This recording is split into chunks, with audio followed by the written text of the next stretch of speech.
రక్షించినట్లు ఆ విధంగా దేవుడు నిన్ను నన్ను రక్షిస్తాడు. రోజు రక్షణ ఉండాలి మనకు.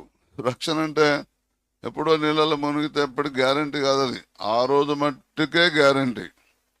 రక్షణ పొందడానికి నువ్వు యోగ్యుడవు, అర్హుడవు అని ఆ రోజు దేవుని చేత అంగీకరించబడ్డావు లేదా ముద్రించబడ్డావు. వారు వచ్చి సియోను కొండ మీద ఉత్సాహాన్ని చేతులు రక్షించదు ఉపకారం చేస్తాడు. గోధుమలను బట్టి, గోధుమ అంటే మంచి వాక్యం ఇస్తాడు. ద్రాక్షరసం అంటే పరిశుద్ధాత్మాభిషేకం ఇస్తాడు. ద్రాక్షరసం అంటే భాషలు, తైలమును బట్టి అభిషేకం. ఎవరికి? గొర్రెలకు, పశువులు. గొర్రెలు అంటే విశ్వాసులు, పశువులు అంటే సేవకులు.